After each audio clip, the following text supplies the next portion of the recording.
जय हिंद मित्रों, स्वागत है एक नवी माहिती नवा विडियोनी। मित्रों बात करिए कि वन रक्षक बीट गार्डने ध्याનમાં રાખીને ફરી વખત એક મહત્વની અપડેટ સામે આવી છે। જ્યાં મિત્રો જે ફાઇનલ આન્સર કી છે તેમાં હવે સુધારો થશે તે ફાઇનલ છે।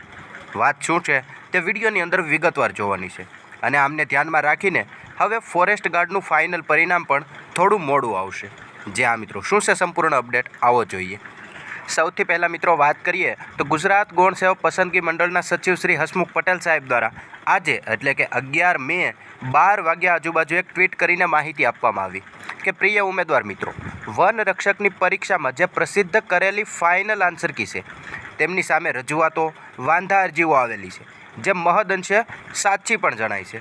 જ્યાં મિત્રો વાત કરીએ તો પ્રોવિઝનલ આન્સર કી બાદ જે વાંધા અરજીઓ મંગાવવામાં આવેલી હતી તેમની અહીંયા વાત કરવામાં આવે છે કે ફાઇનલ આન્સર કી સામે જે વાંધા અરજીઓ આવેલી હતી તે લગભગ ઘણા ખરા અંશે સાચી છે। તેથી ફરી એકવાર જે ફાઇનલ આન્સર કી છે તેમની સામે ઓનલાઈન ઓબ્જેક્શન આપવા માટે સોમવારે લિંક ખોલવામાં આવશે।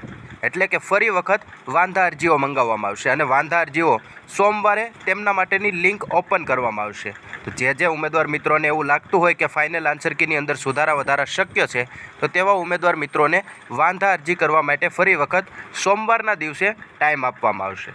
તો કોઈ પણ ઉમેદવારને અન્યાય ન થાય તેમને ધ્યાનમાં રાખીને આવો ફેસલો લેવામાં આવેલો છે। પછી એવું કહે છે કે પરિણામ ભલે પ્રસિદ્ધ કરવામાં થોડો વિલંબ થાય। જી હા મિત્રો, હવે ફરી વખત પ્રોવિઝનલ આન્સર કી બાદ જે વાંધા અરજીઓ મંગાવવામાં આવેલી હતી તેવી રીતે વાંધા અરજીઓ સોમવારે મંગાવવામાં આવશે અને વાંધા અરજીઓને ચેક કરવામાં આવશે।